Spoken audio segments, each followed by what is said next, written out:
Islamic lifestyle হচ্ছে যে lifestyle কোরআন সুন্নাহ থেকে উৎসারিত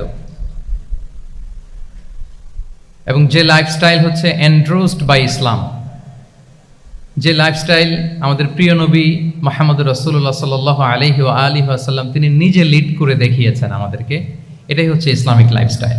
আই রিপিট, যে লাইফস্টাইল কোরআন সুন্নাহ থেকে উৎসারিত, যেই লাইফস্টাইলকে ইসলাম এন্ডোর্সড করে এবং যে লাইফস্টাইল আল্লাহ রাসূল সাল্লাল্লাহু আলাইহি ওয়া আলিহি ওয়াসাল্লাম আমাদেরকে তিনি লিড করে দেখিয়েছেন। এটা একটা কমপ্লিট প্যাকেজ, একটা হোলিস্টিক প্রজেক্ট।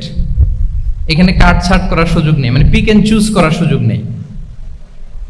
আমার পুরো জীবনটাকেই ইসলামে অনুশাসন দিয়ে যদি আমরা পরিচালিত করি, ইসলামের ছাঁচে যদি সাজাই, সেটা হবে ইসলামিক লাইফস্টাইল। এখানে পিক এন্ড চুজের কোনো সুযোগ নাই। মানে মুসলিম হইলে পার্ট টাইম মুসলিম হওয়া যায় না, ফুল টাইম মুসলিম হইতে হয়।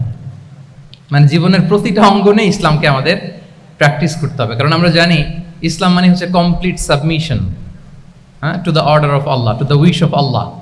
কোনো যদি কিন্তু তবে ছাড়া আল্লাহর আদেশের সামনে নিজেকে উজাড় করে দেওয়ার নাম হচ্ছে ইসলাম। আই রিপিট, আমি আবারও বলছি, কোনো যদি কিন্তু তবে ছাড়া আল্লাহর অর্ডারের সামনে নিজেকে সঁপে দেওয়ার নাম কি? ইসলাম। সবাই বলুন তো, আল্লাহর আদেশের সামনে কোনো যদি কিন্তু তবে ছাড়া নিজেকে সাবমিট করা, এই সাবমিসিভ অ্যাটিটিউডের নাম কি? সবাই বলুন তো।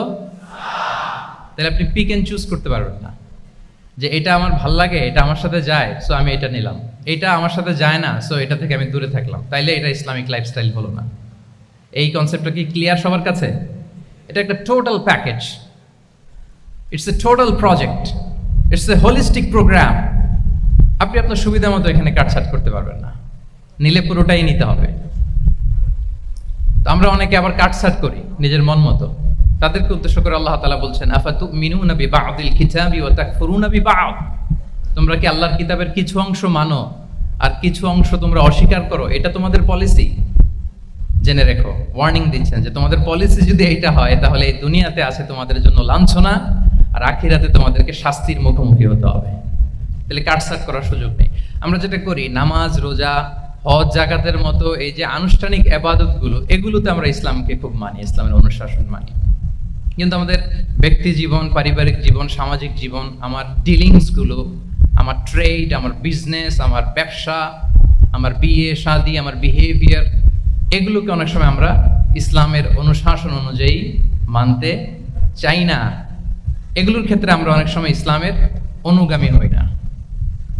এইখানে একটা ঝামেলা রয়ে গেছে আমাদের। কিন্তু মূল কথা হচ্ছে, আপনি ইসলামকে মানলে দ্য টোটাল প্যাকেজ আপনাকে মানতে হবে। এখানে কাটছাট করার কোনো সুযোগ আছে বলেন তো? আওয়াজ করে বলেন, কোন কাটছাটের সুযোগ কি আছে?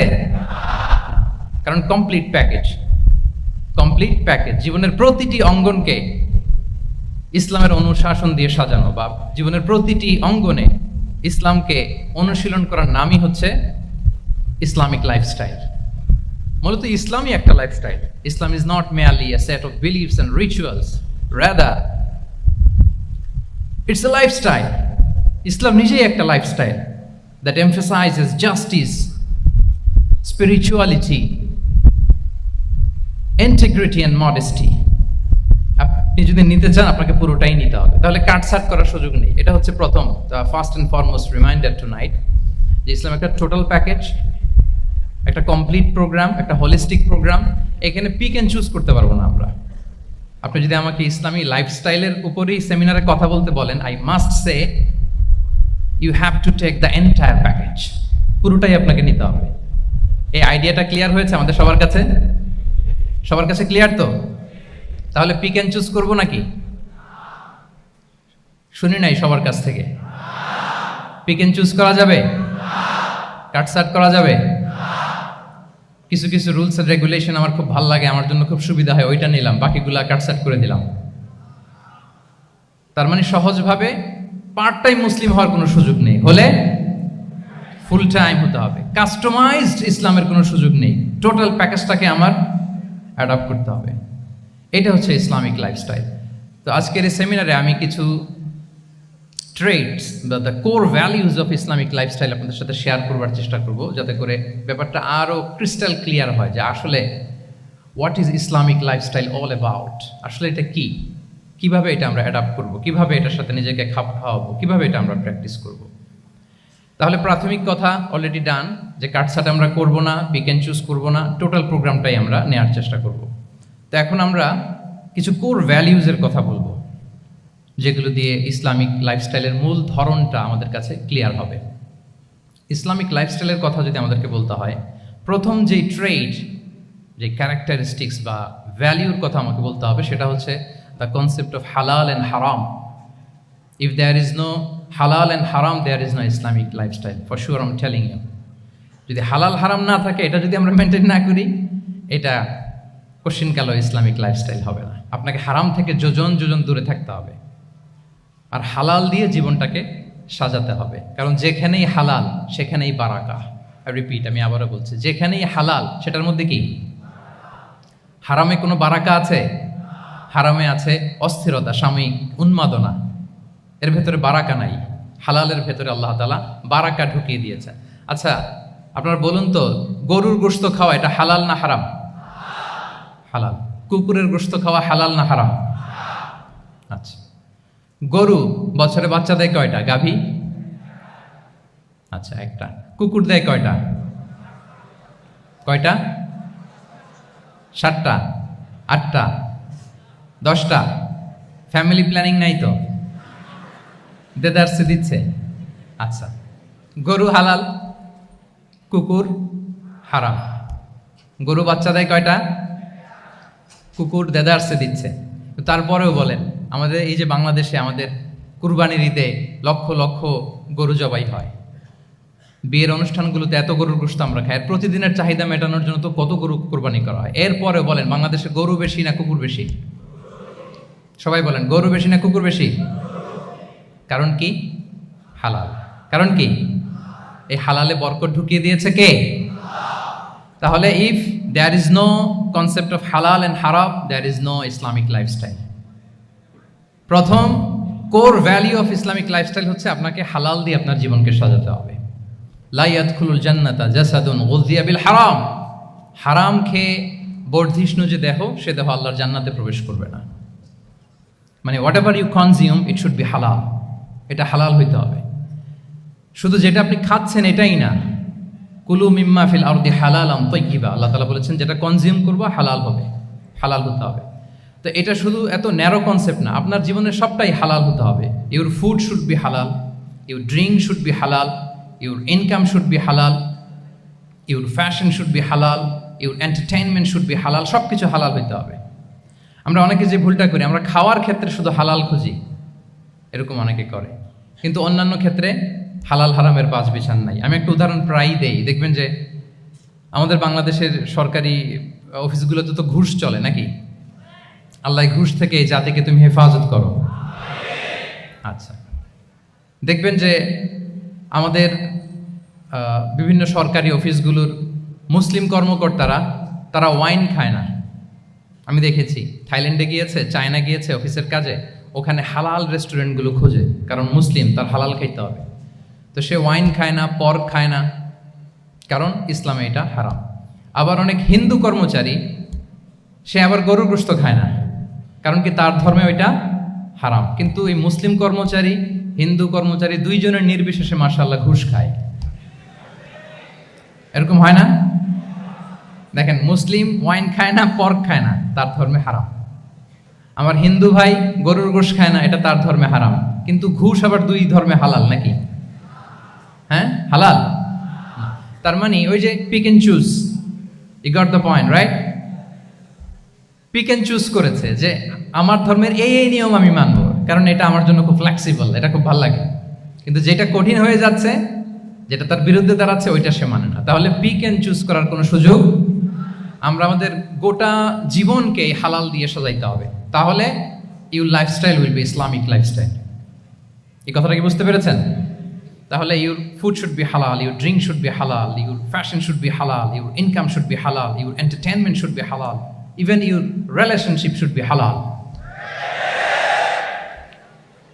ব্যাপার কি? এটার এত আওয়াজ বেড়ে গেল।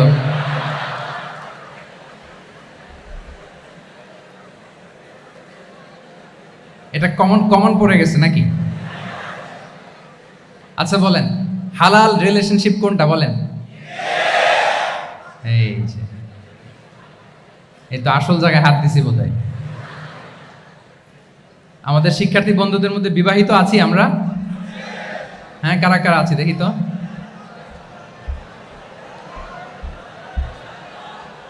দেখি দেখি, মাশাআল্লাহ মাশাআল্লাহ, ঠিক আছে ঠিক আছে। আমাদের বোনরা উপরে আছেন, মাশাআল্লাহ, অনেকে হাত তুলেছেন, আলহামদুলিল্লাহ। এই তো আমাদের যারা হাত তুলছেন তাদের জন্য একটা তাকবীর দেই আমরা, আল্লাহু আকবার। এই যে আপনারাই বলেছেন, আমার কোনো লিগ্যাল অপিনিয়ন দেওয়ার প্রয়োজন হচ্ছে না, যে হালাল রিলেশনশিপ হচ্ছে বিয়ে। তাহলে বিয়ের বাইরে যদি আমার কোনো রিলেশনশিপ থাকে, হালাল না হারাম? ফতোয়া দিচ্ছে কে? আমি? আপনারাই দিচ্ছেন। বলেন, বিবাহ পরবর্তী কোনো যদি এক্সট্রা ম্যারিটাল রিলেশনশিপ থাকে, এটা ইসলামে হালাল না হারাম? তাইলে pre marriage relationship, after marriage relationship, এটা শরীয়তে হারাম। তো এই হারাম যদি আমি এই হারামের সাথে যদি নিজেকে জুড়ে দেই, তাহলে আমার লাইফস্টাইল এটা ইসলামিক লাইফস্টাইল হতে পারে না। আমরা বিয়ের মতো পবিত্র বন্ধনের মধ্য দিয়ে আমরা আমাদের দাম্পত্য জীবনকে উপভোগ করব। আল্লাহ তৌফিক দান করুক। এই যে অনেকে হাত তুলে ফেলছে, মাশাআল্লাহ, তার মানে সেকেন্ড ইয়ারে আছে, ফার্স্ট ইয়ারে আছে, থার্ড ইয়ারে আছে, আলহামদুলিল্লাহ, হালাল রিলেশনশিপে তারা গিয়েছে, মাশাআল্লাহ। তাহলে হালাল এন্ড হারামের ব্যাপারে যদি আমরা বলি, আমাদের পুরো জীবনের প্রতিটি অঙ্গন আমরা হালাল দিয়ে সাজাবো, কি বলেন? পারা যাবে তো ইনশাআল্লাহ? হারামের সাথে আমাদের কোনো সম্পর্ক আছে? হ্যাঁ, আমরা সবকিছু হালাল দিয়ে সাজাবো তো? হারামকে আমরা না বলে দিব না, নো। আজকের এই জহির রায়হান মিলনায়তন, না এটা কি নাম, জহির রায়হান মিলনায়তনের এই হল রুম থেকে হারামকে আমরা লাল কার্ড দেখাই দিলাম, কি বলেন? হারামকে আমরা নো বলবো, আওয়াজ করে বলুন নো। ওকে, নো টু হারাম। তাহলে দ্য কনসেপ্ট অফ হালাল এন্ড হারাম আশা করি আমাদের কাছে ক্লিয়ার। আমরা হালাল দিয়ে নিজেদের জীবনকে সাজাবো, হারামের সাথে আমাদের কোনো সম্পর্ক নাই। তাহলে একটা ট্রেড আমরা শেয়ার করলাম, একটা কোর ভ্যালু শেয়ার করলাম, যে আমরা যদি হালাল মেনটেন করতে পারি আমাদের জীবনে, এটা হচ্ছে one of the core values of Islamic lifestyle. 2 নম্বর হচ্ছে, ইসলামিক লাইফস্টাইলটা বেসিক্যালি এটা একটা প্রোডাক্টিভ লাইফস্টাইল। মানে ইসলামী লাইফস্টাইল আমাদেরকে প্রোডাক্টিভ হতে উদ্বুদ্ধ করে। আপনার দিন শুরু হবে অনেক সকালে, প্রোডাক্টিভিটি নিয়ে অনেক লম্বা আলোচনা করা যেতে পারে। আমি ছোট্ট একটা পয়েন্ট যদি আজকের এই হলরুমে শেয়ার করি প্রোডাক্টিভিটি নিয়ে, যে ইসলামিক লাইফস্টাইল হচ্ছে আপনি একেবারে সকাল সকাল আপনার দিন শুরু করবেন। Early to bed and early to rise makes a man healthy wealthy. সবাই তো শিখেছি এটা, যে আগে আগে ঘুমোতে যাও, আগে আগে ঘুম থেকে জাগো, তুমি ধনী হবে, তারপর তুমি প্রজ্ঞাবান হবে, তুমি সুস্বাস্থ্যের অধিকারী হবে। এটা হচ্ছে ইসলামিক লাইফস্টাইলের একটা কোর ভ্যালিউ। সকাল সকাল দিন শুরু করা, মানে সানরাইজের আগে আমার সকাল শুরু হবে। কাজী নজরুলের যে কবিতা, সূর্যি মামা জাগার আগে উঠবো আমি জেগে, পড়েছি আমরা সবাই, কিন্তু হয়তো মানা হয় না। তো এই যে সকাল সকাল ঘুম থেকে ওঠা, এটা যদি আপনার মধ্যে না থাকে, এটা ইসলামিক লাইফস্টাইল হতে পারে না। You must be a morning person. সকাল সকাল উঠতে হবে। আপনার সময় এমনভাবে মেনটেন করবেন আপনি, যে সকাল সকাল ফজরের পর থেকে আপনি অ্যাক্টিভ। তার মানে you have to wake up early, you have to sleep early. একজন মর্নিং পারসন যদি না হন, এটা ইসলামিক লাইফস্টাইল হবে না। এর কারণ আল্লাহ রাসূল সাল্লাল্লাহু আলাইহি ওয়া আলিহি ওয়াসাল্লাম আমাদেরকে সকালে জেগে থাকার ব্যাপারে ইন্সপায়ার করেছেন, এবং তিনি দোয়া করেছেন এই উম্মার জন্য স্পেশালি, যে এই সময়টা এটা full of baraka, full of blessings. তিনি দোয়া করেছেন, আল্লাহুম্মা বারিক লি উম্মতি ফি বুকুরিহা। আল্লাহ এই উম্মতের বুকুরটা, মানে সকালের সময়টা, লেটস সে সানরাইজের পরে 3-4 ঘন্টা, এই সময়টাকে আল্লাহ আপনি বরকত দিয়ে ভরে দেন।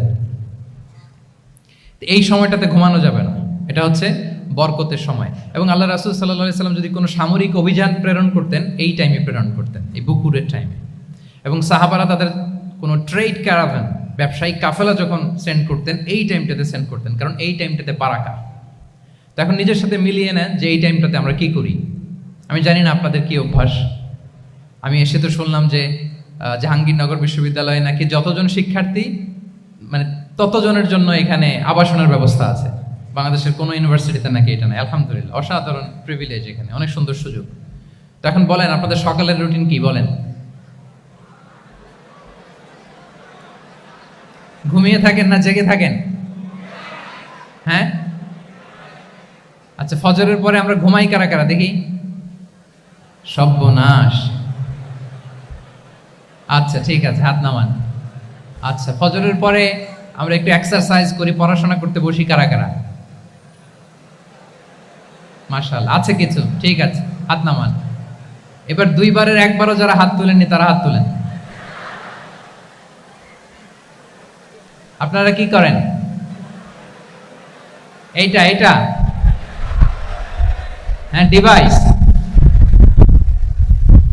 তো সম্মানিত সুধী মণ্ডলী, আল্লাহুম্মা বারিক লি উম্মতি ফি বুকুরিহা, আপনারা আমাকে এনেছেন ইসলামিক লাইফস্টাইল নিয়ে বলতে, তো আমাকে বলতেই হবে ফজরের পরে ঘুমানো চলবে। প্রথমে আমরা হারামকে না বলে দিলাম, এবার আমরা না করে দিব কোনটাকে?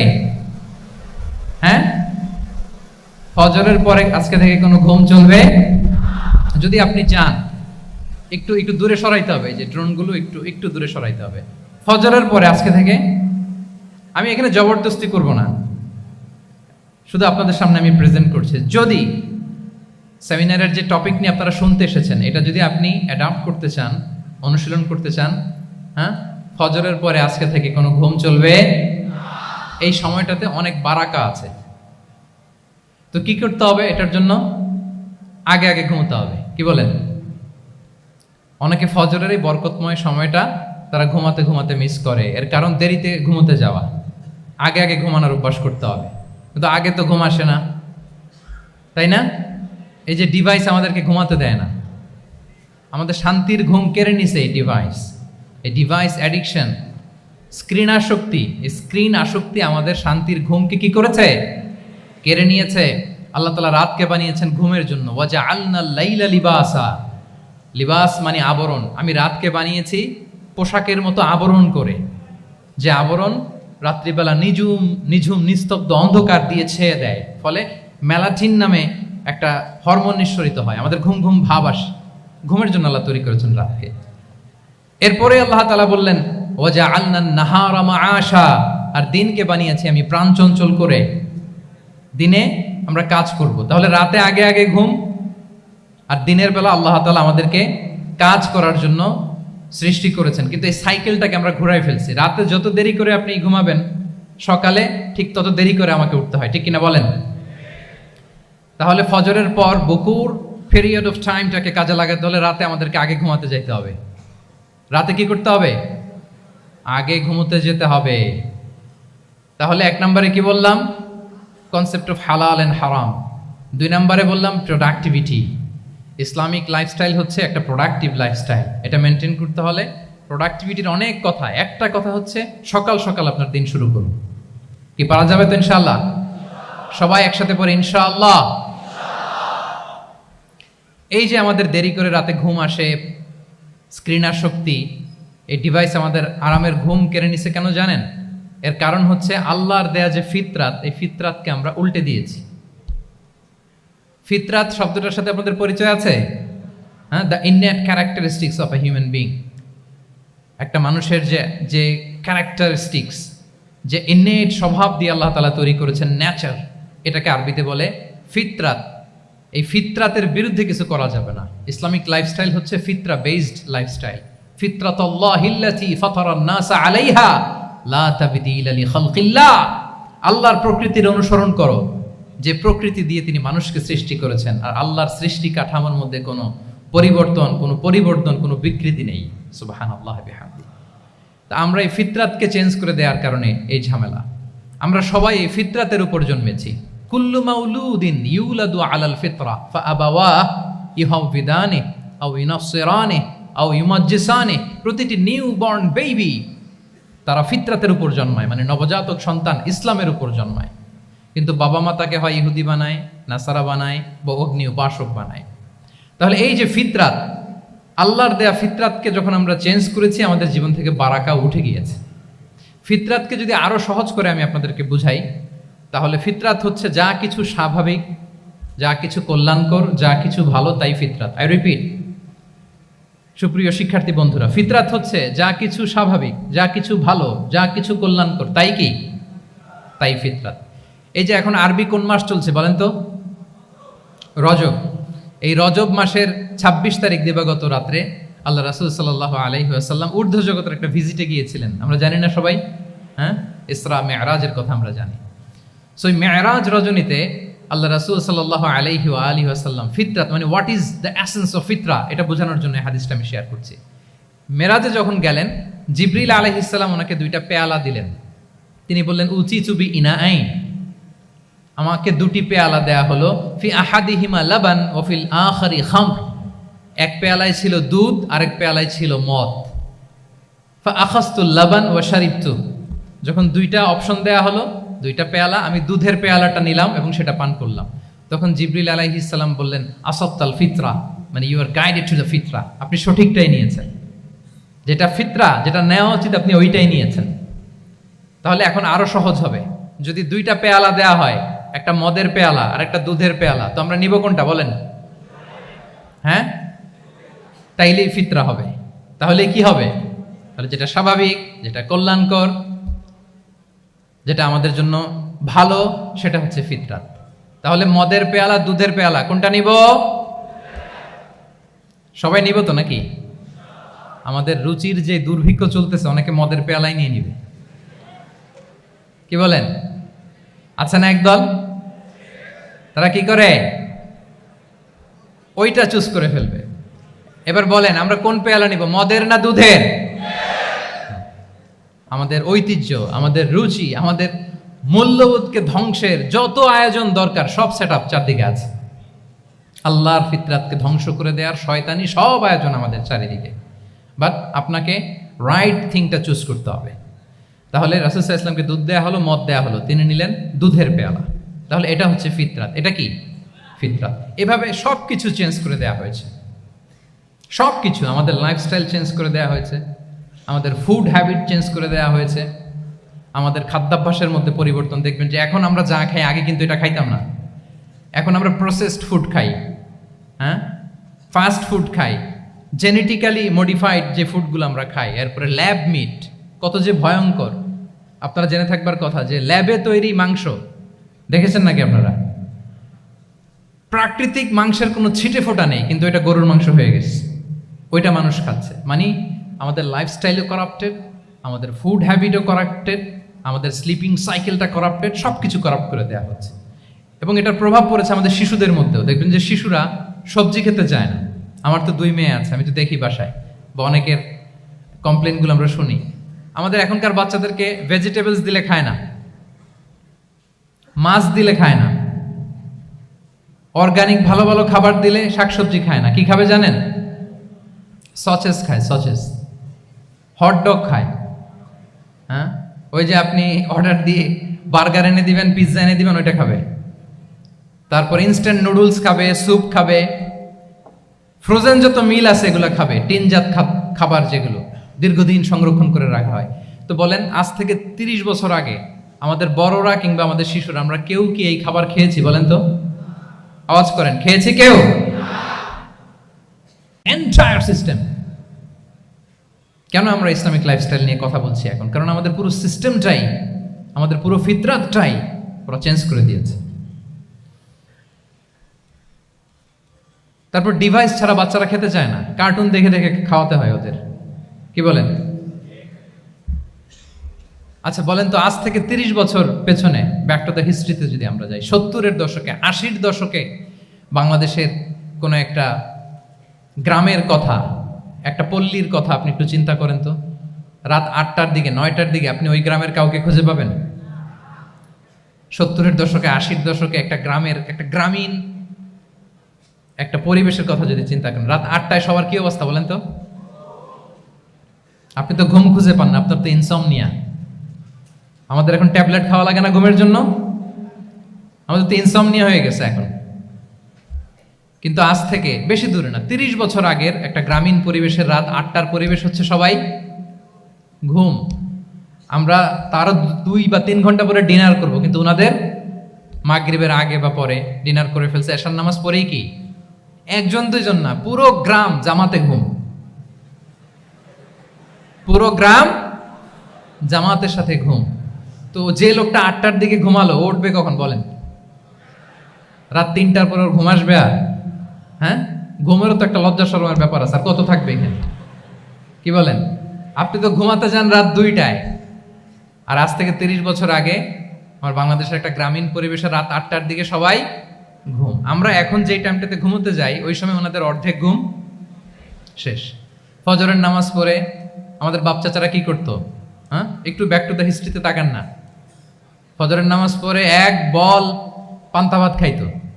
আমরা তো এখন এতটুক খাইলে আমাদের এটা বার্ন করার জন্য দৌড়াইতে হয় 5 কিলো, জিমনেশিয়ামে যাইতে হয়, কত আয়োজন, কত ওয়ার্কআউট করা লাগে। এক বল কাঁচামরিচ দিয়ে, পোড়ামরিচ দিয়ে ভাত খেয়ে চলে যাইতো ফসল খেতে। দুপুরে আবার এক বল, খাইতে বসলেই এক বল। আমরা সারা মাসে খেতে পারি না এক বল। আচ্ছা, কি খেত? খাওয়ার আইটেমটা দেখেন তো। কোনো ফরমালিন আছে? কথা বলেন। কোনো মেডিসিন ছিল না, একেবারে ফ্রেশ, হ্যাঁ, পিওর অর্গানিক। নিজেদের মাঠ থেকে আনা যে ধান, ঢেকি ছাটার ধান দিয়ে ভাত খেত। বাড়ির পুকুরের মাছ, কোনো ফরমালিন নাই। নিজের চাষ করা সবজি খেত, গোয়ালের দুধ খেত। আমরা অনেকে মনে করি যে আমাদের এই যে সায়েন্স অ্যান্ড টেকনোলজিক্যাল অ্যাডভান্সমেন্টের যুগে আমরা বোধহয় খুব সুখে আছি। আমাদের দাদা পরদাদারা বোধহয় এত সুখ করে যায় নাই। ওনারা যে সুখ করে গেছে তা আমরা চোখেও দেখিনি। আমার দাদা পরদাদারা যে সুখে লাইফ লিড করেছে তার অর্ধেকও আমরা করতে পারি না। তারাই আসলে শান্তির, সুখের, আনন্দের সময়টা তারা কাটিয়েছে। তাহলে সম্মানিত সুধীমণ্ডলী, পুরো আমি আপনাদেরকে বোঝানোর চেষ্টা করছি যে ইসলামিক লাইফস্টাইল নিয়ে why we should talk about Islamic lifestyle. কারণ পুরো সিস্টেমটাকে তারা কলাপস করেছে, করাপ্ট করেছে। ফুড হ্যাবিট, আমাদের লাইফস্টাইল, আমাদের স্লিপিং স্টাইল সব চেঞ্জ করেছে। তো এই জন্য আল্লাহর দেয়া ফিতরাতকে যেন আমরা প্রিজার্ভ করি, আমরা সচেতন হই। এখনই যদি সচেতন না হই, ডিজাস্টার আমাদের জন্য অপেক্ষা করছে। Just wait and see. তাহলে ইসলামিক লাইফস্টাইল হচ্ছে একটা ফিতরা বেসড লাইফস্টাইল।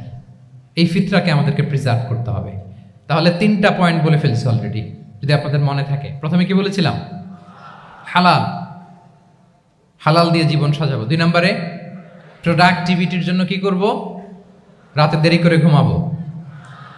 তাহলে আগে আগে ঘুমাবো, ফলে আগে আগে ঘুম থেকে জেগে কাজ শুরু করব। 3 নম্বরে ফিতরা, মানে আল্লাহর দেয়া প্রাকৃতিক যে নিয়ম, মানে আলোর সাথে সাথে আমার জীবন শুরু, আলো নাই আমিও ঘুমায় পড়বো। কি বলেন? আপনি উন্নত দেশে তো তাই হয়। জাপানে আমি কয়েকবার গিয়েছি, আগে আগে ঘুমায় পড়ে।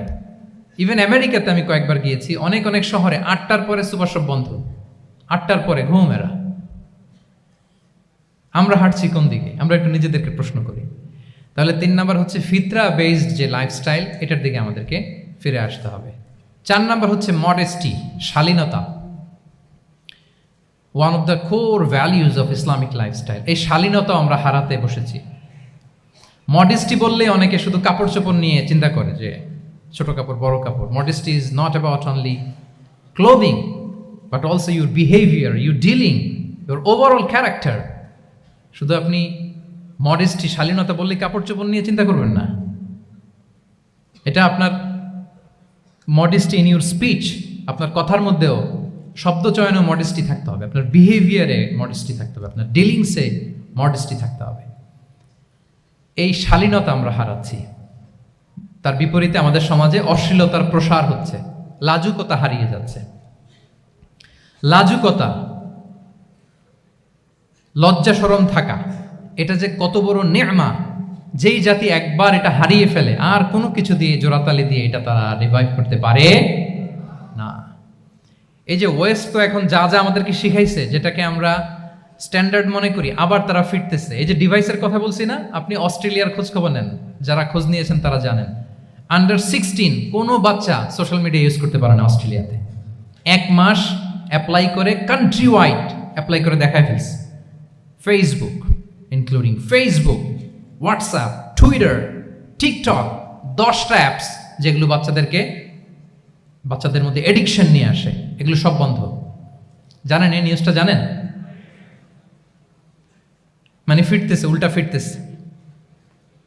এই যে শালীনতার কথা আমরা বলি, এটা হারাচ্ছে। রাসূল সাল্লাল্লাহু আলাইহি ওয়াসাল্লাম বলেন, যার শালীনতা নাই, ইযা লাম তাস্তাহি ফাসনা মা শি'তা, যখন তোমার লজ্জা শরম থাকবে না, যা মনে চায় তাই করো। শিশু মুহাম্মদ চলে গেল সেই বনু সাআদে, ছোট্ট মুহাম্মদ কাঁদে না, কাঁদে না কখনো, ক্ষুধা লাগলেও কাঁদে না, ব্যথা পেলেও কাঁদে না। কিন্তু ছোট্ট মুহাম্মদের প্রাইভেটসের জায়গা থেকে কাপড়টা যখন সরে যেত, শিশু মুহাম্মদ কেঁদে দিত। সুবহানাল্লাহ, শালীনতা। ইযা লাম তাস্তাহি ফাসনা মা শি'তা। রাসূল সাল্লাল্লাহু আলাইহি ওয়াসাল্লাম বলেছেন, যদি তোমার লজ্জা শরম না থাকে, লজ্জা শরমের মাথা যদি তুমি খাও, তুমি সব করতে পারবা, তোমাকে দিয়ে সব সম্ভব। তাহলে এই শালীনতা, এটা অনেক বড় নেয়ামত। সম্মানিত বন্ধুরা, আজকে দিনকে দিন আমাদের সমাজ থেকে শালীনতা হারিয়ে যাচ্ছে, লাজুকতা হারিয়ে যাচ্ছে, নারী পুরুষ উভয় দিক থেকে। বিশেষ করে আমাদের বোনদেরকে টার্গেট করা হয়েছে, নারীদেরকে, আমাদের বোনদেরকে, তাদেরকে প্ররোচিত করা হচ্ছে, তাদের সামনে আইডিয়া হাজির করা হচ্ছে যে যে নারী যত বেশি নগ্ন হতে পারে সে তত বড় সাহসী নারী। বলেন, আমাদের সমাজে পত্রপত্রিকা আপনারা দেখেন না এটা? যে নারী নিজেকে যত এক্সপোজ করবে সে তত বড় কি সাহসী নারী, এই তকমা তাকে দেয়া হচ্ছে। এটা টোটাল কমপ্লিট শয়তানের একটা মিশন। শয়তানের প্রথম মিশন হচ্ছে বনি আদমকে বিবস্ত্র করা। কি করা?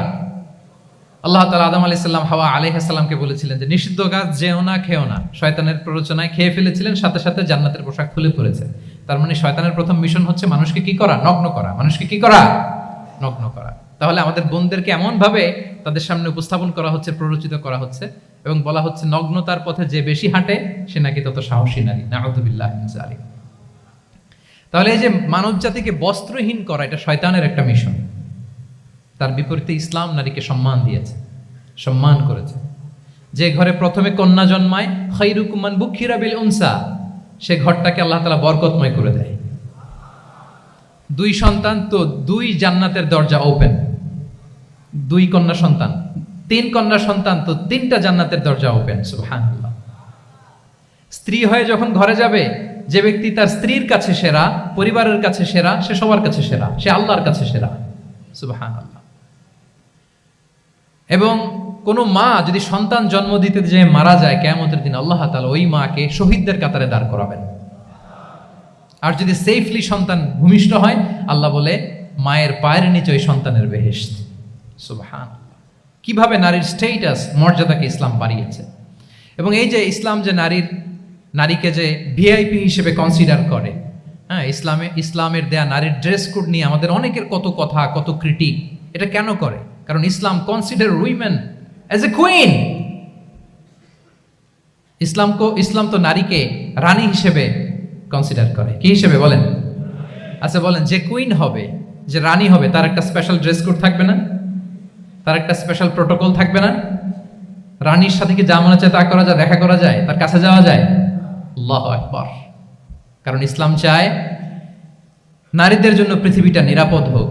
ইসলাম চায় নিজ গৃহে বা কর্মক্ষেত্রে নারীরা নিরাপদ থাক। ইসলামের যত ভ্যালিউজ আছে, যত রুলস এন্ড রেগুলেশন আছে, এটা আমাদের ভালোর জন্য, মানব জাতির কল্যাণের জন্য। তাহলে এই অশ্লীলতা থেকে আমাদের যোজন যোজন দূরে থাকতে হবে। If you talk about Islamic lifestyle, আমাদেরকে শালীনতা, মডেস্টি ফিরিয়ে আনতে হবে। You have to maintain modesty.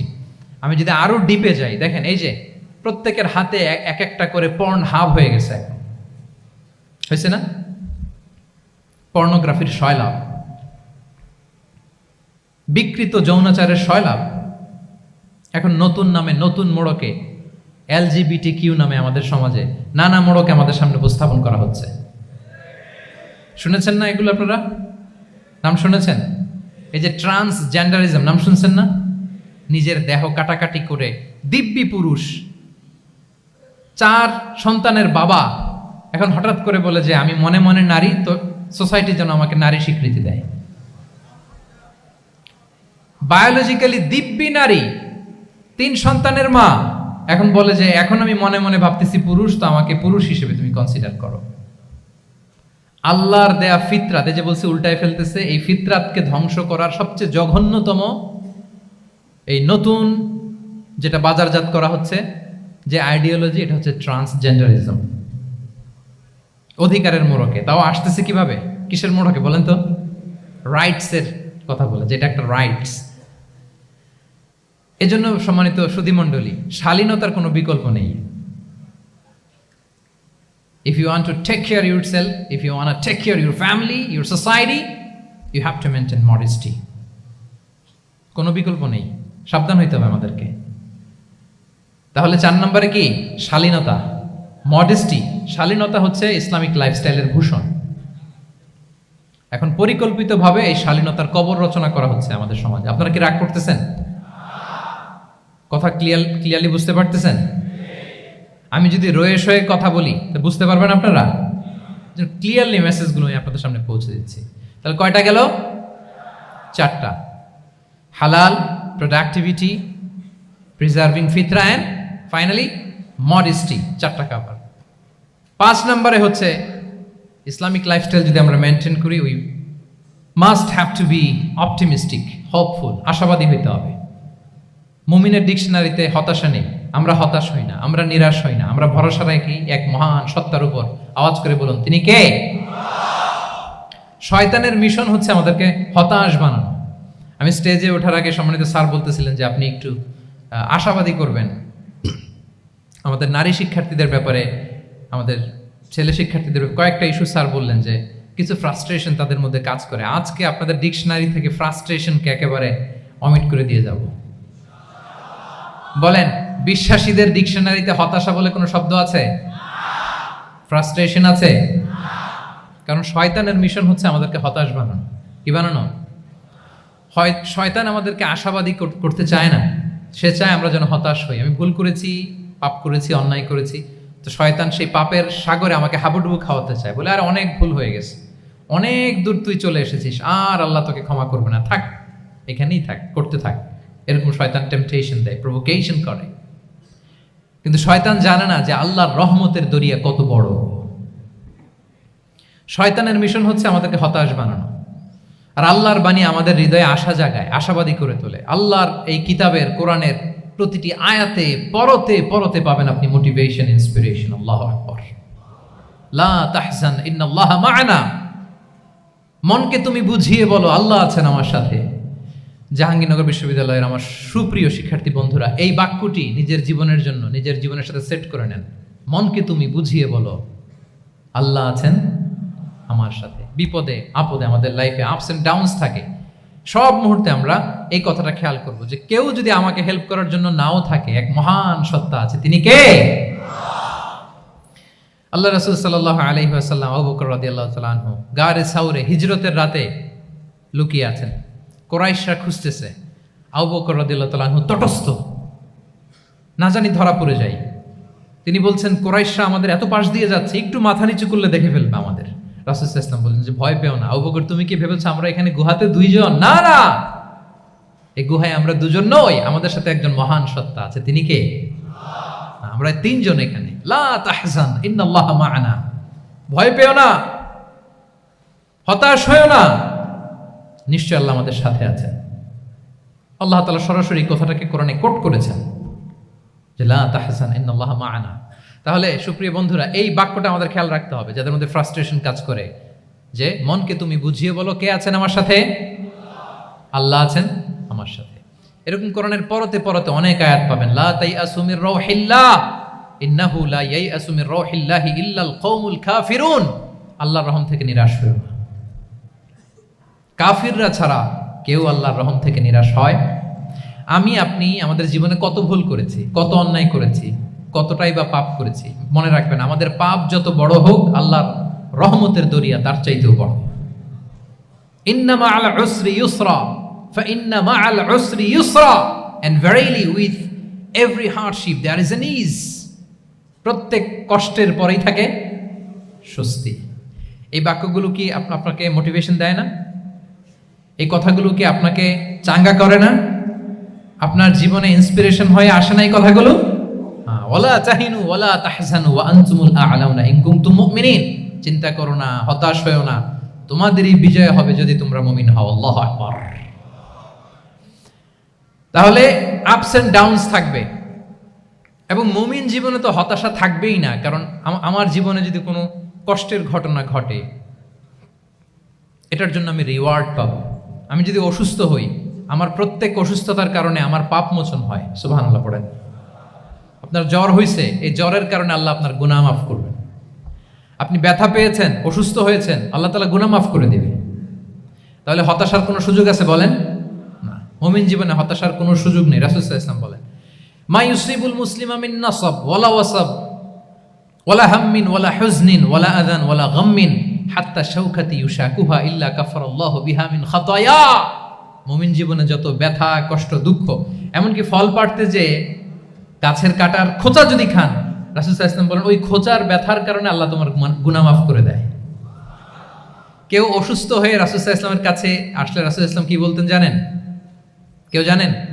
লা বাস আলাই তুহুরুন ইনশাআল্লাহ। তিনি বলতেন, আরে don't worry about it, it will cleanse up your scenes. ভয় পেও না, আরে এই অসুস্থতা, এটার কারণে আল্লাহ তোমার গুনাহ মাফ করে দিবে। সুবহানাল্লাহ। তাহলে অসুস্থ ব্যক্তি আর উজ্জীবিত হতো না? রাসূল সাল্লাল্লাহু আলাইহি ওয়াসাল্লাম অসুস্থ ব্যক্তিকে দেখলেই মাথায় হাত বুলিয়ে দিতেন, দোয়া করতেন, আল্লাহুম্মা রাব্বান নাস আযহিবিল বাস ইশফি আনতা শাফি, দোয়া করে দিতেন। আর বলতেন, আরে ভয় পেও না, এই অসুস্থতা তোমার গুনাহ মাফ করে দিচ্ছে। তাহলে অসুস্থতার মধ্যেও তারা উজ্জীবিত হতো। আমরা মানুষকে আশাবাদী করব, ভয় দেখাবো না। অসুস্থ মানুষকে ভিজিট করতে গেলে আপনারা কি করেন? ভয় দেখান নাকি? না, আশাবাদী করবেন। বলবেন যে আরে কি অসুস্থতা, আপনার দেখে দেখে অনেক সুস্থ লাগতেছে, বলতে পারবেন না? কিন্তু আমরা কি করি? কেউ অসুস্থ হইলে ওই অসুস্থতায় সবচেয়ে কষ্ট পেয়ে যে মারা গেছে তার হিস্ট্রি বলা শুরু করি। এরকম করে না অনেকে? ধরেন যে একজন ক্যান্সারের পেশেন্টকে দেখতে গেছেন, এবার যে আপনার কোন খালা ক্যান্সারে কিভাবে ধুকে ধুকে মরছিল, ওই হিস্ট্রি আপনি বয়ান দিতে শুরু করছেন। বেচারা বাঁচবে? যা একটু সুস্থ ছিল ওইটাও তো অসুস্থ বানাই দিচ্ছেন। কি বলেন? তাহলে ইসলাম আমাদেরকে আশাবাদী করে। প্রিয় ভাই এবং বোনেরা, কি করে? আশাবাদী করে। আমরা যদি আমাদের কোনো প্রিয়জনকে হারাই, আমরা আশাবাদী হয়েই হারাই, কারণ তাকে আমি চিরকালের জন্য হারাচ্ছি না। আপনি আপনার আব্বাকে হারাচ্ছেন তো কি হয়েছে? বাপ হারায় তো কাঁদবে নাস্তিক। কি বলেন? নাস্তিকদের তো মরার পরে নাকি আর কিছু নাই। হ্যাঁ, দেখবেন আপনাদের সামনে সামনে অনেক কিছু বলে যে কিছু নাই, যা দেখি না, বিশ্বাস করি না। একা একা যখন মৃত্যুর পরে কি হবে চিন্তা করে ওর দম বন্ধ হয়ে আসে। ইসলাম মানুষকে আশাবাদী করে। দেখেন আমরা কত দূর দেখি, কত দূর ভাবি। আমার দাদা মারা গেছে, এটা আমার কোনো টেনশনেরই কারণ না, কারণ আমি সবসময় ভাবি আমার দাদাকে আমি ওপারে যেয়ে পাবো, আমার আব্বাকে আমি হারিয়েছি তো ওপারে পাবো, আমার বন্ধুকে আমি হারিয়েছি, কাছের বন্ধুটা যে আমার জন্য খুব ইন্সপিরেশন ছিল, সাময়িক বিচ্ছেদ এটা আমাদের জন্য, কারণ আমরা ওই জগতে বিশ্বাস করি। আল্লাহু আকবার। তাহলে হতাশা আমাদের ডিকশনারিতে আজকে থেকে রাখা যাবে। ইসলামিক লাইফস্টাইল যদি মেনটেন করতে চান, you have to be optimistic. Clear কথাটা? আচ্ছা, এরপরে গ্রেটফুলনেস, 6 নাম্বার গ্রেটফুলনেস। আপনাকে কৃতজ্ঞ হইতে হবে, শুকরগুজার হইতে হবে। আমরা অনেকে কমপ্লেইন করি খুব বেশি, না এটা ভুল। সম্মানিত সুধী মণ্ডলী, be grateful with what you have. যা আছে এটা নিয়ে শুকরগুজার হন, আপনার জীবনটাকে আল্লাহ সুন্দর করবে। তাহলে কমপ্লেইন করবো না, আমরা শুকরগুজার হব। রাসূল সাল্লাল্লাহু আলাইহি ওয়াসাল্লাম বলেছেন, তোমার চেয়ে যে খারাপ অবস্থানে আছে তার দিকে তাকাও, যে ভালো আছে তার দিকে তাকিও না। হ্যাঁ, যে ভালো আছে তার মতো আপনি হওয়ার চেষ্টা করবেন। আপনার গোল থাকবে, I am not talking about the goals and plans, your plan and goal should be bigger and bigger. But আপনি ও খুব ধনী, ও খুব ভালো আছে এটা দেখে কষ্ট পাবেন না, কারণ আপনি খেয়াল করেন যে আপনার চেয়ে অনেক খারাপ অবস্থানে আছে অনেকে, ওর দিকে তাকালে দেখবেন যে আপনার আর খারাপ লাগতেছে না। শেখ সাদি রাহিমাহুল্লাহ, বিখ্যাত কবি, নাম শুনেছেন না? ওনার একবার পায়ে দেওয়ার মতো জুতা ছিল না। কি ছিল না? সবাই বলুন, কি ছিল না? জুতা। তো উনি একবার রাস্তা দিয়ে হাঁটতেছেন, হঠাৎ দেখেন এক লোকের 2টা পাই নাই। কি নাই? শুকরগুজার হলেন, চিৎকার করে বললেন আলহামদুলিল্লাহ, যে আল্লাহ অনেক ভালো আছি, আমার জুতা নাই এজন্য মন খারাপ, ওর তো পাই নাই। হ্যাঁ, এজন্য বেঁচে যে আছি এজন্যই আলহামদুলিল্লাহ। লা ইন শাকারতুম লা আযীদান্নাকুম ওয়া লা ইন কাফারতুম ইন্না আযাবি লাশাদীদ। আল্লাহ বলেন, যদি শুকরিয়া করো, শুকরগুজার হও, আমি আল্লাহ নিয়ামত বাড়িয়ে দেব। যদি নাশুকরি করো, জেনে রাখো আমার শাস্তি কঠিন। তাহলে বেঁচে যে আছি এজন্যই কি পড়া উচিত? জাহাঙ্গীরনগর বিশ্ববিদ্যালয়, আওয়াজ করেন, বেঁচে যে আছি এজন্য কি পড়বো? আপনি যে অবস্থানে থেকে খুশি না, ভাল লাগে না আপনার, যে হায় রে আমি তো লুজার, আমার কিচ্ছু নাই, আপনার এই অবস্থানে পৌঁছাটা অনেকের জন্য স্বপ্ন। মানে যেটা পেয়ে আপনি হ্যাপি না, অতটুকু হইতে পারাটা অনেকের কি স্বপ্ন। আপনাকে যদি জিজ্ঞেস করি ভাই কি চান, কি লাগবে বলেন, কি চান, তা আপনি বলবেন যে শেখ আমি ধনী হইতে চাই, আমার একটা ব্রাইট ক্যারিয়ার চাই, আমি টাকা চাই, আমি খ্যাতি চাই, আমি ক্ষমতা চাই, এটা চাই। কত যে চাওয়ার ফিরিস্তি আমাদের। আপনি একটু একটা ক্যান্সার হসপিটালে জানতো, ক্যান্সারের 3rd স্টেজে চলে আসছে, ধুকে ধুকে লাস্ট স্টেজে চলে আসছে। আপনার তো অনেক কিছু চাই, আপনি ওকে একটু জিজ্ঞেস করেন যে ভাই আপনি কি চান? ও টাকা চায় না? ক্যান্সারের রোগী টাকা চাবে? খ্যাতি চাবে? ব্রাইট ক্যারিয়ার চায়? সে কি চায় বলেন তো একটু? সে একটু বাঁচতে চায়। যে ভাই তুমি কি চাও? বলবে আমি কিছু চাই না, একটু বাঁচতে চাই। বার্ন ইউনিটে যদি কখনো যাওয়ার সুযোগ হয়, দেখবেন যে চিৎকার করে তারা, এত কষ্ট, এই দহনের কারণে এত কষ্ট, তারা চিৎকার করতে থাকে হসপিটালকে কাঁপিয়ে। আপনি ওকে একটু জিজ্ঞেস করবেন ভাই কি চাও? বলেন তোর চাওয়াটা কি? ও শুধু বাঁচতে চায়, কিন্তু ওই বেঁচে থাকা নিয়ে তো আমাদের কোনো ফিলিংসই নাই। আমরা যে বেঁচে আছি এটা যে শুকরগুজার হওয়ার অনেক বড় একটা কারণ, আমরা এরকম করে ভাবিই না। এজন্য সুপ্রিয় সুধী মণ্ডলী, আমরা যে বেঁচে আছি এজন্য আলহামদুলিল্লাহ। শুধু বেঁচে থাকার কারণে আমরা কি পড়বো?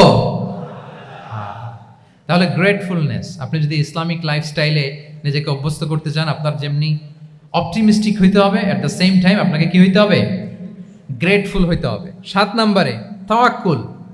Put you trust on Allah because only He can help you, only He can protect you. And when you put your trust on Allah, you are in a divine shield. আপনি যখন আল্লাহর উপর নিজেকে ন্যস্ত করেন, আপনি একটা ডিভাইন, একটা প্রোটেকশনের ভেতরে থাকেন। বিশ্বাসীরা কি করে? আল্লাহর উপর ভরসা করে। কি করে? কার উপর? তদবিরের উপর, লবিং এর উপর, মামা চাচা? তাহলে আল্লাহর উপর ভরসা হবে। কার উপর? ফাইদা আযামতা ফাতাওয়াক্কাল আলাল্লাহ, আল্লাহর উপর ভরসা করব। এমনকি ঘর থেকে বের হওয়ার সময় রাসূল সাল্লাল্লাহু আলাইহি ওয়াসাল্লাম আমাদেরকে বলেছেন আল্লাহর উপর তাওয়াক্কুল করো। আমরা কি দোয়া পড়ি বলেন তো ঘর থেকে বের হয়ে? বিসমিল্লাহি তাওয়াক্কালতু আলাল্লাহ। এই তাওয়াক্কুল নিয়ে আমাদের অনেক মিসকনসেপশন আছে। আমাদের মধ্যে একটা প্রবণতা আছে, অনেকে বলে যে যা হবে হবে, আল্লাহ ভরসা। বলে যে যা হবে হবে, কি ভরসা? কথা বলতে হবে তো আমার সাথে। আপনারা কি বোরিং হচ্ছেন? ওরে আল্লাহ, অনেক রাত হয়ে গেছে, তো শেষ করে দেই তাহলে। আর কয়েক মিনিটের মধ্যে শেষ করবো ইনশাআল্লাহ। তাহলে অনেকের মধ্যে একটা প্রবণতা আছে, তারা বলে যে যা হয়েছে হয়েছে, কি ভরসা? যা করে আল্লাহ, আল্লাহ ভরসা। এটা it's not the concept of তাওয়াক্কুল। এটা তাওয়াক্কুল নয়। ইসলামে তাওয়াক্কুল is always at the second step. The first step is your effort. প্রথমে আপনি চেষ্টা করবেন, এরপরে আপনি আল্লাহর উপর তাওয়াক্কুল করুন। কিছু না করে যদি বলেন আমি আল্লাহ ভরসা, এটা আল্লাহ ভরসা হয়েছে? এটা আপনার মন গড়া একটা কথা হয়েছে, কিন্তু এটা তাওয়াক্কুল হয়? আমাদের অনেকে অলসতা, অকর্মণ্যতা, অপারগতা, হীনমন্যতা এগুলোর তাওয়াক্কুল বানায় ফেলেছে। হাত গুটায় বসে থাকবে, কাজ করবে না, অলস, আর বলে কি আল্লাহ ভরসা। রিজিকের মালিক আল্লাহ, কিছু করবে না আর বলে আল্লাহ ভরসা। প্রিয় ভাইরা, রাসূল সাল্লাল্লাহু আলাইহি ওয়াসাল্লাম তিনি অলসতা, অকর্মণ্যতা, হীনমন্যতা, কাপুরুষতা, ভীরুতা এগুলো থেকে আল্লাহর কাছে পানাহ চেয়েছেন। নিজের সাধ্যের সবটুকুন তিনি করেছেন, তারপরে আল্লাহ ভরসা করেছেন। এবং পাখিকে ইসলামে তাওয়াক্কুলের মডেল বানানো হয়েছে। রাসূল সাল্লাল্লাহু আলাইহি ওয়াসাল্লাম বলেন লাউ আন্নাকুম তাতাওয়াক্কালুনা আলাল্লাহি হাক্কা তাওয়াক্কুলিহি লা রাযাকাকুম কামা ইয়ারযুকুত তুয়ুর তাগদু খিমাসান ওয়া তারুহু বিতানা। মানে তোমরা যদি পাখির মতো তাওয়াক্কুল করো, তাহলে পাখিকে আল্লাহ যেমন রিজিক দেয় তোমাদেরকেও রিজিক দিবে। পাখি কি করে বলেন তো? প্রতিদিন সকালবেলায় ওর ঘরের ভিতরে বসে বলে যে আল্লাহ ভরসা। বলে? বরঞ্চ কি করে সে? সকাল সকাল কিচির মিচির রবে দিক দিগন্ত মাতিয়ে সে বের হয়ে যায়, সারাদিন ঘুরতে থাকে। তাহলে খালি পেটে সকালবেলায় পাখিগুলো বের হয়ে যায়, আকাশে বাতাসে ছুটে বেড়ায়, আর বিকেল বেলায় ওদর পূর্তি করে প্রতিটা পাখিকে তার নিড়ে ফিরিয়ে দেয় কে? আপনারা তো বোঝা অনেক সহজ। এটা তো নাকি একেবারে আপনাদের জাহাঙ্গীরনগর, এটা তো নাকি পাখিদের অভয়ারণ্য শুনলাম আমি। কখনো আসা হয়নি আমার, দিনের বেলা আসা দরকার ছিল, তাহলে আপনাদের ক্যাম্পাস বিউটি আমি দেখতে পেতাম। তো পাখি কিন্তু বসে থাকে না, সকালে কি করে, খালি পেটে পাখিগুলো বেরিয়ে যায়, ওরা ওদের রোল প্লে করে, চেষ্টা করে, এরপরে বিকেলবেলা ওদর পূর্তি করে তাদেরকে নেড়ে ফিরিয়ে দেয় কে? তাহলে পাখিকে তাওয়াক্কুলের মডেল বানানো হয়েছে। আপনি হাত গুটিয়ে বসে থেকে বললেন আল্লাহ ভরসা, এটা হয়েছে না। আপনি আপনার সর্বোচ্চটুকুন চেষ্টা করবেন, সব করার পরে এরপরে আপনি বলবেন আল্লাহ ভরসা। তাহলে তাওয়াক্কুল হলো প্রথমে যে কোনো জিনিস অ্যাচিভ করার জন্য পরিকল্পনা করা, তারপর সে পরিকল্পনা বাস্তবায়নের উপায় বের করা, তারপর বিভিন্ন উপায় উপকরণের সাহায্য নিয়ে সেটা অ্যাচিভ করার জন্য প্রাণান্তকর প্রচেষ্টা চালিয়ে যাওয়া, অবশেষে ফলাফলের জন্য কার উপর নির্ভর করা। দিস ইজ কল্ড তাওয়াক্কুল। এখন আমি কিছুই করলাম না, বললাম যে যা করে আল্লাহ, তাওয়াক্কুল হয়েছে তো না? আমাদের সমাজে দুইটা ধারণা, কেউ কেউ বলে আরে আমি তো সব করব, তাওয়াক্কুলের দরকার কি? Absolutely wrong. আবার অনেকে মনে করে আল্লাহই সব করে দিবে, এটাও absolutely wrong. The concept of Islam is in between this two extreme lines. এই দুইটার মাঝখানে হচ্ছে তাওয়াক্কুল। তাহলে তাওয়াক্কুলের মেকানিজম হচ্ছে আমার সাধ্যের সবটুকুন আমি করব, তারপরে আল্লাহর সাহায্য আসবে, সেজন্য আমি তাওয়াক্কুল করব। আপনারা মুসা আলাইহিস সালামের ঘটনা জানেন, উনি যখন বনী ইসরাইলকে নিয়ে লোহিত সাগরের সামনে আসলেন, ফেরাউন তার সৈন্য নিয়ে ধাওয়া করলো, আল্লাহ তাআলার সাথে সাথে কি রাস্তা বানাই দিলেন নাকি? সাগরের মাঝখানে না, আল্লাহ বললেন আনিদ্রিব বিআসাকাল বাহর,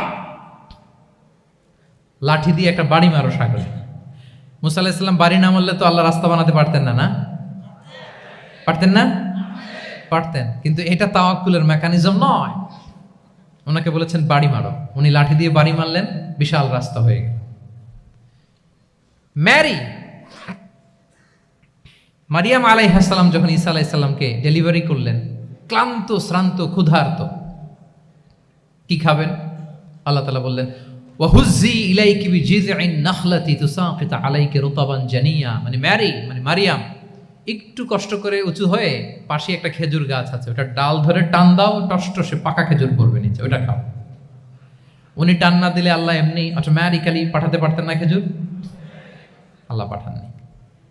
তাহলে এই পৃথিবীর সিস্টেম হচ্ছে আপনাকে কষ্ট করতে হবে, আপনার রোলটা আপনাকে প্লে করতে হবে। ইসলামে তাওয়াক্কুল is always at the second step, the first step is your effort.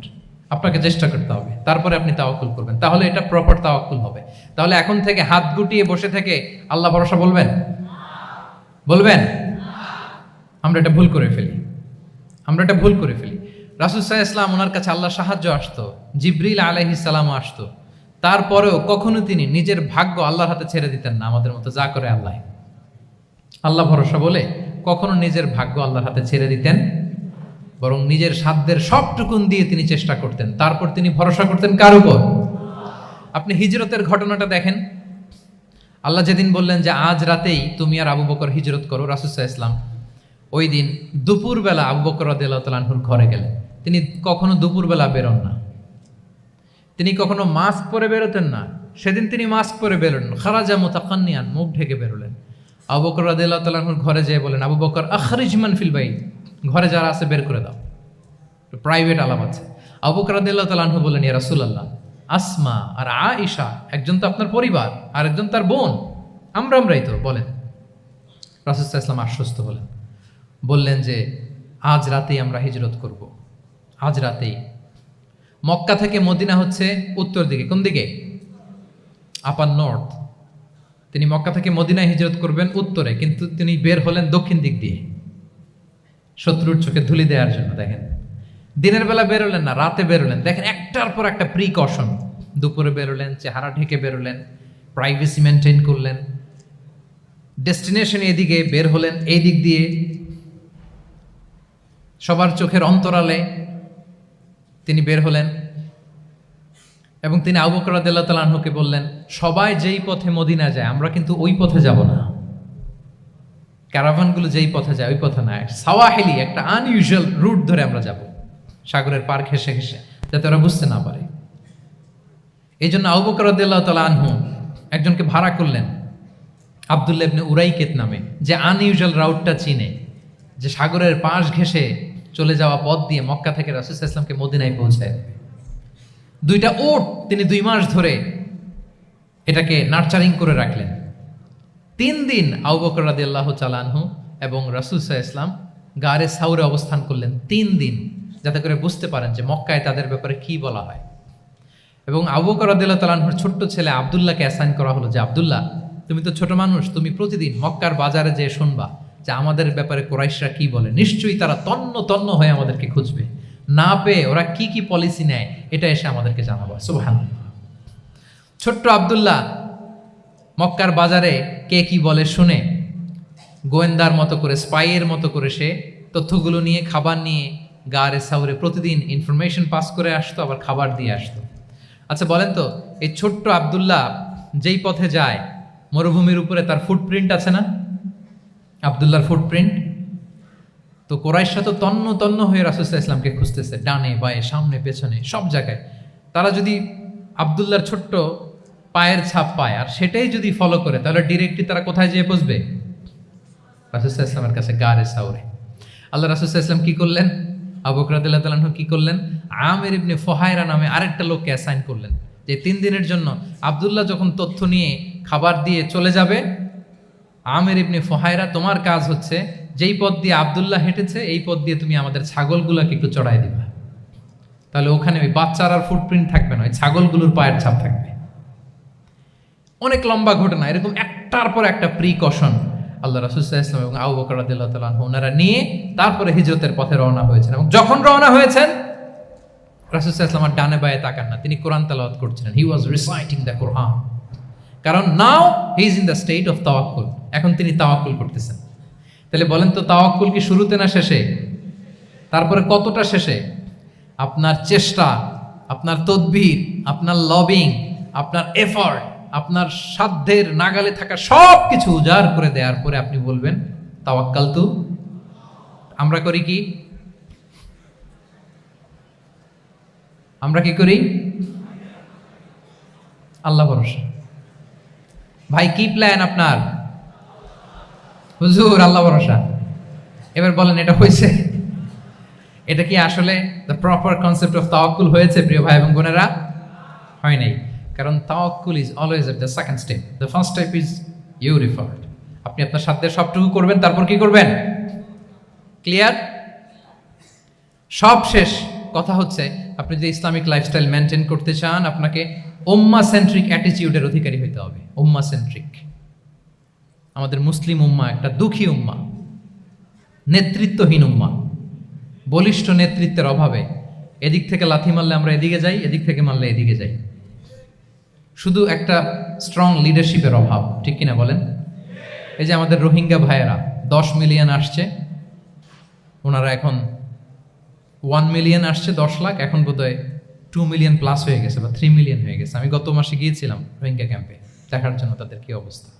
এমন মানবতার জীবনযাপন তারা করতেছে। ধর্মে তারা কোন ধর্মের বলেন তো?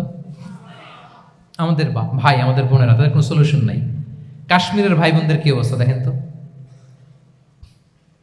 আর গাজার অবস্থা নাই বা বললাম।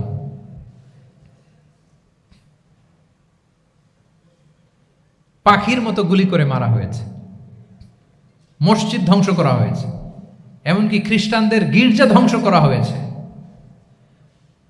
একটা লিডারশিপের, একটা স্ট্রং লিডারশিপের অভাবে আজকে আমাদের এই অবস্থা। এই জন্য আপনি যদি ইসলামিক লাইফস্টাইলের কথা বলেন, অফকোর্স আপনাকে উম্মা সেন্ট্রিক মেন্টালিটির হতে হবে। এই দুঃখী উম্মাকে নিয়ে আপনার প্রজেক্ট থাকতে হবে। আমরা আমাদের নিজেদের শক্তি, সম্ভাবনা, ঐতিহ্য এগুলো একেবারে ভুলতে বসেছি। আমরা যে যোদ্ধা ছিলাম, আমরা যে বিজয়ী ছিলাম, আমরা বেমালুম ভুলিয়ে গিয়েছি। জ্ঞান বিজ্ঞানে একসময় আমরা লিড দিয়েছি, ঠিক কিনা বলেন? আমাদের জাবের ইবনে হাইয়ান ছিল, আমাদের আল বিরুনি ছিল, আমাদের আল ইদ্রিসি ছিল, আমাদের আল ফারাবি ছিল। এই নলেজ এখন ওয়েস্টে ট্রান্সফার হয়েছে, সেই নলেজ আবার ট্রান্সফার হয়ে আমাদের করতলগত একদিন হবে ইনশাআল্লাহ। তো এই প্রজেক্ট তো আমাদের নাই। একদিন যে আমাদের হাতে আসবে, হুজুর আল্লাহ ভরসা নাকি? শুধু আল্লাহ ভরসা বলে বসে থাকলে হবে? সেলফ সেন্টার্ড হওয়া যাবে না, উম্মা সেন্ট্রিক আমাদেরকে হইতে হবে। উম্মার জন্য আপনার হৃদয়ে একটা দরদ থাকতে হবে। অন্যের জন্য কাজ করার একটা মেন্টালিটি আমাদের গ্রো করতে হবে। যারা অন্যের জন্য করে তারা জানে যে এটাতে কি সুখ, কি মজা। আপনি অন্যকে দান করে দেখেন, একটা সুখানুভূতি আপনার মধ্যে কাজ করবে। এবং রাসূল সাল্লাল্লাহু আলাইহি ওয়াসাল্লাম বলেন, আল্লাহু ফি আউনিল আবদি মা দামাল আবদু ফি আউনি আখিহি। আল্লাহ তাআলা ততক্ষণ পর্যন্ত বান্দার সাহায্যে থাকে, ওই বান্দার, যতক্ষণ পর্যন্ত এই বান্দা তার ভাইয়ের সাহায্যে থাকে। এজন্য আমাদের প্রতিটি কাজে, পদক্ষেপে আমাদের নির্যাতিত ভাইয়েরা যেন তারা আমাদের চিন্তায় থাকে, তারা যেন আমাদের দোয়ায় থাকে, আমাদের সহযোগিতায় থাকে, এবং উম্মার জাগরণে যেন নিবেদিত হয় আমাদের সকল এফোর্ট, সকল প্রজেক্ট, সকল প্রচেষ্টা। কি পারা যাবে কিনা বলেন? উম্মার জন্য এরকম স্যাক্রিফাইসিং মেন্টালিটি আমাদের থাকার দরকার আছে না নাই বলেন? তাহলে উম্মা সেন্ট্রিক মেন্টালিটি আমাদের করতে হবে সম্মানিত সুধী মণ্ডলী। তাহলে ইসলামিক লাইফস্টাইল নিয়ে যদি আমরা কথা বলি, আমাদের উম্মা সেন্ট্রিক হওয়ার কোনো বিকল্প নাই। আমি যদি পুরো আলোচনার সামারি করি তাহলে বলতে হবে, শুরুতে আমি যেটা বলেছিলাম যে এখানে পিক অ্যান্ড চুজ করে ইসলামিক লাইফস্টাইল অ্যাডাপ্ট করার আমাদের কোনো সুযোগ, মনে আছে যে কথা দিয়ে শুরু করেছিলাম? পিক অ্যান্ড চুজ করা যাবে? মন মতো না, পুরোটাই মানতে হবে। এবং 8টা, মোস্ট লাইকলি 8টা core values of Islamic lifestyle আমি আপনাদের সাথে শেয়ার করেছি। একটু যদি রিকল করি, 1 নম্বরে কি বলেছিলাম বলেন তো? হালাল, হালাল মেনটেন করতে হবে, হারামের সাথে আমাদের কোনো সম্পর্ক। 2 নম্বরে প্রোডাক্টিভিটি। 3 নম্বরে ফিতরা বেসড লাইফস্টাইল হতে হবে। 4 নম্বরে মডেস্টি। 5 নম্বরে হতাশ হওয়া যাবে না, মনকে তুমি বুঝিয়ে বলো আল্লাহ আছেন আমার সাথে, অপটিমিজম। তারপরে আল্লাহর উপর ভরসা করা, গ্রেটফুলনেস। 7 নম্বরে কোনো কিছু না করে, হ্যাঁ, সব কিছু করার পরে, মাশাআল্লাহ, অ্যাবসলিউটলি রাইট আনসার। সব কিছু আমার সাধ্যের সবটুকুন করার পরে কি করব? কার উপর তাওয়াক্কুল করব, এবং আমরা উম্মাহ সেন্ট্রিক চিন্তা লালন করব, উম্মাহ কেন্দ্রিক। পারা যাবে তো? এই কোর ভ্যালিউজগুলো যদি আপনি মেনটেন করেন, this would be the Islamic lifestyle. সম্মানিত সুধী, ইসলাম আমাদেরকে যে লাইফস্টাইল প্রেসক্রাইব করেছে, সেই প্রেসক্রাইব লাইফস্টাইলই আমাদেরকে সাবস্ক্রাইব করতে হবে। এর বাইরে মুসলিমের কোনো লাইফস্টাইল থাকতে পারে? এর বাইরে অন্য কোনো লাইফস্টাইল আল্লাহর কাছে গ্রহণযোগ্য হতে পারে? আল্লাহ তাআলা আমাদের সবাইকে কথাগুলো বোঝার ও আমল করার তৌফিক দান করুন। সম্মানিত সুধী মণ্ডলী, আমি আবারও পাঠশালাকে শুকরিয়া জানাই, বিশ্ববিদ্যালয় কর্তৃপক্ষকে শুকরিয়া জানাই, এবং দীর্ঘ 1 ঘন্টারও বেশি সময় ধরে আপনারা যারা এই লম্বা আধুনিক যুগে ইসলামিক লাইফস্টাইল শিরোনামের এই সেমিনারে অংশগ্রহণ করলেন, আপনাদের সবাইকে আবারও প্রাণ ঢালার শুভেচ্ছা এবং অভিনন্দন জানিয়ে আমার আলোচনা এখানেই আমি শেষ করছি। হাযা মা ইনদি ওয়াল ইলমু ইনদাল্লাহি আলাইহি তাওয়াক্কালতু ওয়া ইলাইহি উনীব। ওয়াসসালামু আলাইকুম ওয়া রাহমাতুল্লাহি ওয়া বারাকাতুহু।